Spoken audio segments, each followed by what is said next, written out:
ಒಂದು ಕೊಪ್ಪಳ ಸಂಗೀತ ಪಾಠಶಾಲೆಯ ಒಂದು ಸಂಸ್ಥೆಯಿಂದ ಈ ಕಲಾಕ ಯಾವಾಗಲೂ ಬಲ ಬರಲಂತ ಹಾರೈಸಿ ಇವತ್ತು ಇಲ್ಲಿರತಕ್ಕಂಥ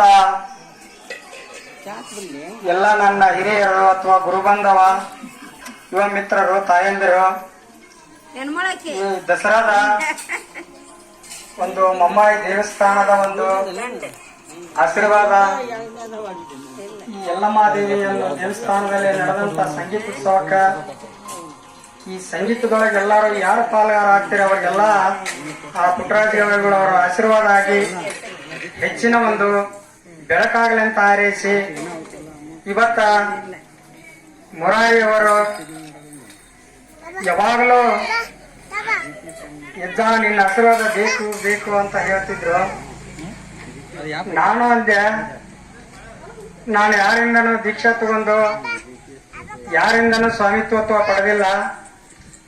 ಆದ್ರೆ ಆ ಭಗವಾನ ಮರುಸಿದ್ದ ನಾ ಹುಟ್ಟಿದ ಪ್ರಾರಂಭದಲ್ಲಿದ್ದಾನ ನನ್ನ ತಾಯಿ ಹೊಟ್ಟೆಗಿದ್ದಾಗ ನನಗೆ ಆಶೀರ್ವಾದ ಮಾಡಿ ಭೂಮಿಗೆ ಬಿಟ್ಟ. ಆದ್ರೆ ಕಲಿತಂತ ವಿದ್ಯೆ ಅಲ್ಲ, ಎಲ್ಲೇ ಹೋಗಿ ಒಂದು ಪ್ರವಚನ ಕಲಿತು ಯಾರ ಕಡೆಯಿಂದ ಒಂದು ಜ್ಞಾನ ಉತ್ಪತ್ತಿ ಮಾಡ್ಕೊಂಡದ್ದಲ್ಲ. ನನ್ನಲ್ಲಿರ್ತಕ್ಕಂಥ ಒಂದು ಜ್ಞಾನ ಒಂದು ದಿವ್ಯ ದೃಷ್ಟಿಲಿದ್ದ ಇವತ್ತು ಪ್ರಜ್ವಲಿಸುವಂತ ಶಕ್ತಿ ನನ್ನಲ್ಲೇ ಬಂತು.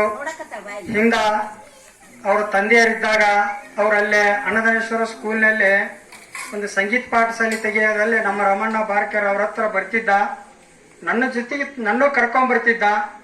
ಅವಾಗನ ಅವ್ರ ತಂದೆಯವರು ಇದ್ರ ಬಗ್ಗೆ ಬಹಳ ಹುಚ್ಚಿತ್ತು. ಆದ್ರ ಆ ಕನಸನ್ನು ಉಳಿಸಿಕೊಂಡು ಹೋಗ್ತಕ್ಕಂತ ತಂದೆಯವ್ರದ್ದು ಇವತ್ತು ಮುರಾರಿ ಅವರು ಅದನ್ನ ಮಾಡ್ಕೊಂಡು ಹೋಗ್ತಾರಂದ್ರ ಈ ತಾಯಿ ಆಶೀರ್ವಾದ, ನಮ್ಮ ಆಶೀರ್ವಾದ, ನಿಮ್ಮ ಆಶೀರ್ವಾದ ಎಲ್ಲದೂ ಅವನಿಗೆ ಬೆಳೆಸಲಂತ ಹಾರೈಸಿ ಇವತ್ತಿಬ್ರು ದಂಪತಿಗಳು ಅದರ ಕಾಲಿಟ್ಟು ಹೋಗ್ತಾರಂದ್ರ ಆ ಸಂಗೀತ ಯಾವಾಗಲೂ ದೊಡ್ಡ ಬೆಳಕಾಗ್ಲಿ ಅಂತ ಹಾರೈಸ್ತೀನಿ. ಇವತ್ತು ನಾನು ಸ್ವಾಮಿ ಅಲ್ಲ, ಶರಣ. ಯಾಕಂದ್ರೆ ಇಲ್ಲೇ ಅಡ್ಡಾಡ್ತೀನಿ. ನಾನು ಇಲ್ಲಿ ಕಾಲಿಟ್ಟಿದ್ದ ಇವತ್ತೇ ಫಸ್ಟ್ 20-30 ವರ್ಷ ಆತ್ ನಾನು ಇಟ್ಟಿಗೆ ಆಗಿದ್ದು. ಯಾಕಂದ್ರೆ ವಿನಯಕಾರನ ಎಲ್ಲಿ ಒಬ್ಬ ಶರಣ ತಿರುಗಾಡಕ್ ಬರೋದಿಲ್ಲ. ಯಾರನ್ನ ನಮ್ಮನ್ನ ಹೊರಗೆ ಕರೆದಾಗ ಮಾತ್ರ ನಾವು ಹೊರಗೆ ಬರಬೇಕು. ಅದಕ್ಕ ಸ್ವಾಮಿಯರು ಬೇರೆ, ಶರಣರು ಬೇರೆ.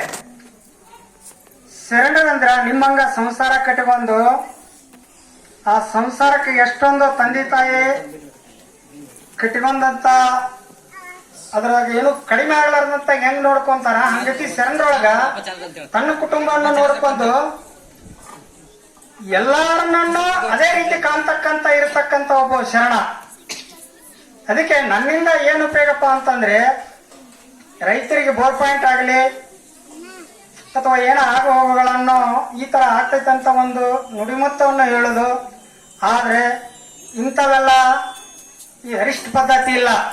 ಏನೋ ಒಂದು ತಾಯ್ತಾ ಕಟ್ಟಿಂದ್ಯಾ, ನಿಂಬೆಹಣ್ಣು ಮಂತ್ರಿಸಿದ್ಯಾ, ಇಂಥವೆಲ್ಲ ಬುಟಾಟಿಕೆಗಳನ್ನು ನಂಬುವಂತ ಶರಣ ನಾನಲ್ಲ. ಸತ್ಯವನ್ನು ನಂಬಿ ನಿಶ್ಚಲವಾಗಿ ಹೇಳವ ಅಂತ ಒಂದು ಅದ್ಭುತ ಪಡೆದವ. ಅದಕ್ಕೆ ಕೋಟಿಗೊಬ್ಬ ಶರಣ ಅಂದಾರ. ಇವತ್ತಿನ ಭಾಗದಾಗ ನಾವೊಬ್ಬರೇ ಶರಣರು. ಮಠದೀಶರು ಸಾಕಷ್ಟು ಜನ ಅದಾರ ಎಲ್ಲಾ ಕಡೆಗಿನೂ. ಆದ್ರೆ ಶರಣರು ಅಂತಕ್ಕಂದ್ರೆ ನಾವೊಬ್ಬರೇ. ಹಿಂದಿದು ಬಸವಣ್ಣವ್ರ ಕಾಲದಾಗಿತ್ತು, ಇವತ್ತಿನ ಕಾಲದೊಳಗೆ ನಾವು ಶರಣರು. ಇವತ್ತು ಫೋನ್ ಮುಖಾಂತರ ಆದ್ರೂ ಪಾಯಿಂಟ್ ಮಾಡೋ ಅಂತ ಶಕ್ತಿ ಐತೆ. ಇವತ್ತು ಅಲ್ಲೇ ಹೊಲ್ದಾಗ ನಿಂತು ನಾವು ಬೋರ್ ಹಾಕ್ಸ್ತೀವಪ್ಪ ಅಂತ ನನಗೆ ಫೋನ್ ಹಚ್ಚಿದ್ರೆ ಅಲ್ಲೇ ನಿಂತ ನಾನು ಇಂತಲ್ಲೇ ಬೋರ್ ಹಾಕ್ಸ್ರಪ್ಪ ನೀರು ಬರುತ್ತೆ ಅನ್ನೋದು ಒಂದು ಅದ್ಭುತ ಆದಂತ ದೃಷ್ಟಿಗೆ ಹೊಂದಿದವ. ಅದಕ್ಕೆ ಇದು ಯಾಕೆ ಈ ಪರ ಬಂತು ಅಂತಂದ್ರ ಅದು ಏನೋ ಹಿಂದೆ ಹೇಳ್ತಿದ್ರು ಕೋಟಿಗೊಬ್ಬ ಶರಣ ಅಂತ. ಆ ದೃಷ್ಟಿ ಇವತ್ತು ನಿಮ್ಮಲ್ಲೇ ಪ್ರಜ್ವಲಿಸೈತೆ. ಆದ್ರ ಬರೀ ಇಟ್ಟಿಗೆ ಹೆಸರು ಹೇಳೋದಿಲ್ಲ. ನನ್ನ ಕಾರಿಗೆ ಕುಕುನೇರ್ ಇಟ್ಟಿಗೆ ಅಂತ ಹೆಸರು ಹಾಕ್ಸಿನಿ ನಾನು. ಎಲ್ಲೇ ಹೋದ್ರು ಇಡೀ ದೇಶ ತುಂಬಾ ಅಡ್ಡಾಡ್ತೀನಿ. 32 ಜಿಲ್ಲೆಕ್ಕೂ ಅಡ್ಡಾಡ್ತೀನಿ ನಾನು. ಎಲ್ಲೇ ಹೋದ್ರು ಕುಕುನೇರ್ ಇಟ್ಟಿಗೆ ತಗೊಂತ ನಾನು ಹೇಳ್ತೀನಿ. ಯಾಕಂದ್ರೆ ಬರೇ ಇಟ್ಟಿಗೆ ಅಂದ್ರೆ ಅಲ್ಲಿ ಇಟ್ಟಿಗೆ ಭೀಮ ಮುಂದ್ರಾಗ ಹೇಳಿಬಿಡ್ತಾರ ಅದು. ಅದಕ್ಕೆ ಮಾನವ ಧರ್ಮ ಬಹಳ ದೊಡ್ಡದು, ಅದು ಸಣ್ಣ ಧರ್ಮ ಅಲ್ಲ. ಅದನ್ನ ಎತ್ತಗರ ಬಳಕೆ ಮಾಡ್ಕೊಂಡು ಮುಕ್ತಿ ಹೊಂದಿಸ್ಬಾರ್ದು. ಇವತ್ತು ನೋಡು, ಒಂದು ಹಕ್ಕಿ ಪಕ್ಷಿ ಒಂದು ಇರಿಬು ಕೂಡ ನಮ್ಮ ಸಲುವಾಗಿ ಜೀವ ತ್ಯಾಗ ಮಾಡ್ತೈತಿ. ಇವತ್ತು ಆ ಇರಿವಿ ಏನಾರ ನಾವು ಕೊಲ್ಲಿದ್ರೆ ಅದು ಯಾಕೆ ಕೊಲ್ತೈತೆ ಅನ್ನೋದಲ್ಲ. ಒಂದು ಪಕ್ಷಿಗೆ ನಾವು ಕಲ್ಲು ಹೊಡೆದ್ರೆ ಆ ಪಕ್ಷಿ ನಮಗೆ ಯಾಕೆ ಹೊಡಿತಿ ಅನ್ನೋದಲ್ಲ, ಜೀವ ಆದ್ರೂ ಕೊಟ್ಟು ಸುಮ್ಮನೆ ಹೋಗ್ತೈತೆ. ಆದ್ರೆ ಮಾನವ ಹೆಂಗ ಬದುಕಬೇಕು ಅನ್ನೋದು ಅದು ಮೊದಲು ನಮ್ಮಲ್ಲಿ ಜ್ಞಾನ ಇರಬೇಕು. ಇದನ್ನ ಯಾಕೆ ಈ ಮಾತು ಹೇಳ್ತೀನಿ ಅಂದ್ರೆ, ಇವತ್ತು ಪಕ್ಕದ ಒಂದು ಊರು ಹಂಚಾಳದೊಳಗ ಇಬ್ಬರು ದಂಪತಿಗಳ ಒಂದು ಗಂಡು ಮಗು ಇರುತ್ತಾ, ಆರಾಮಿರಲ್ಲ. ಅವತ್ತಿನ ಕಾಲದಾಗ ನಡ್ಕೊಂತ ಕುಕ್ಕನೂರಿಗೆ ತೋರ್ಸಾಕ್ ಬರ್ತಾರ. ತೋರ್ಸಾಕ್ ಬಂದಾಗ ಅವ್ರು ಹಾಕೊಂಡಂತ ಚಪ್ಪಲ್ ಹರಿದು ಬಿಡುತ್ತಾ. ಹರಿದಾಗ ಏನ್ ಮಾಡ್ತಾರ ಅವ್ರೊಂದು ಅಲ್ಲೇ ಫಸ್ಟ್ ಮನಿ ಬರಲ್ಲೇ ಅದನ್ನ ಬಿಟ್ಟು ದವಾಖಾನಿಗೆ ತೋರ್ಸಾಕ್ ಬರ್ತಾರ. ಇವನ್ ಇಲ್ಲೇ ಬಿಡ್ತೀವಪ್ಪ, ಮಗನ್ ತೋರ್ಸ್ಕೊಂಡ್ ಬರ್ತೀವಿ ಅಂತಾರ. ಆಯ್ತು ಹೋಗ್ರಿ ಅಂತ ಹೇಳ್ತಾರ. ಅವ್ರತ ಅಲ್ಲಿದ್ದಂತ ಕುಟುಂಬದಾರ ಅವನು ತೋರಿಸ್ಕೊಂಡು ಹೋಗ್ಬೇಕನ್ನೋರಾಗ ಇಲ್ಲಿ ದವಾಖಾನಿಗೆ ಮುಟ್ಟರಾಗ ಹುಡುಗ ತೀರ್ಕೊಂಡು ಹೋಗ್ಬಿಡ್ತಾನ.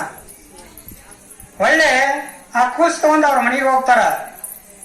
ಇಲ್ಲ, ನನ್ನ ಬಳಗರನ್ನೆಲ್ಲ ಕರೆದು ನಾ ಕರ್ಕೊಂಡು ಹೋಗ್ಬೇಕಿದನ, ಇದು ಅಲ್ಲಿ ತನ ಇಲ್ಲೇ ಇರ್ಲಿ ಅಂದ್ರ ಆ ಮನೆಯವ್ರು ಏನ್ ಹೇಳಿದ್ರು, ನೀ ಹಾಕೊಂಡಂತವ್ ಬೇಕಾರ ಇಲ್ಲೇ ಬಿಟ್ಟೋಗು, ಆದ್ರ ಸತ್ತದ ಕೂಸನ್ನ ನಮ್ಮಲ್ಲಿ ಬಿಡಾಕ್ ಹೋಗ್ಬೇಡ ಅಂತ ಹೇಳಿದ್ರು.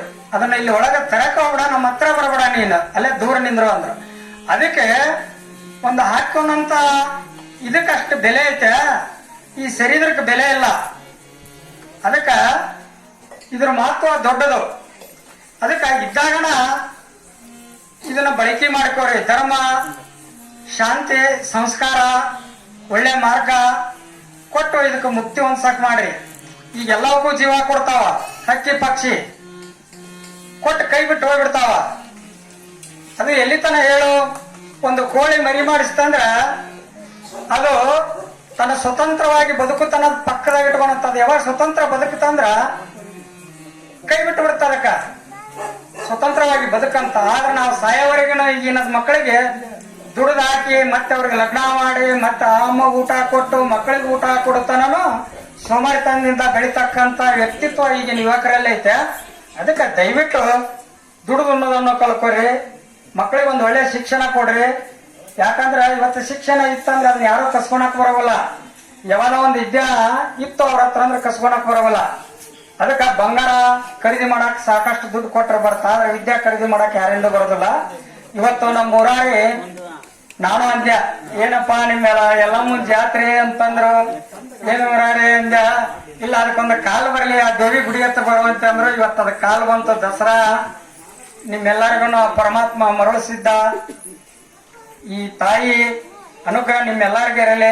ಸಾಧ್ಯವಾದ ಮಟ್ಟಿಗೆ ಸಂಸ್ಕಾರ, ಬುದ್ಧಿವಂತರು, ನೀತಿ, ಧರ್ಮ, ಇದು 9 ತನ ನವಗ್ರಹ ಪೂಜೆ ಐತೆ. ಆ ಪೂಜಾದ ಒಂದು ಅಂಗವಾಗಿ ನಸಿಗಿಲೆ ಎದ್ದು ಪೂಜಾ ಪುನಸ್ಕಾರ ಮಾಡಿಕೊಂಡು ವರ್ಷಕ್ಕೊಮ್ಮೆ ಇರುತ್ತಾ ನಿಮ್ಮೆಲ್ಲರ ಜೀವನವೇ ಆ ಪೂಜೆದೊಳಗ ಪಾಲ್ಗಾರಾದ್ರ ನಿಮ್ಮೆಲ್ಲರ ಜೀವನವೇ ಪಾವನವಾಗಲಿ. ಜೈ ಮರುಸಿದ್ದೇಶ್ವರ ಮಹಾರಾಜ್ ಕು ಜೈ.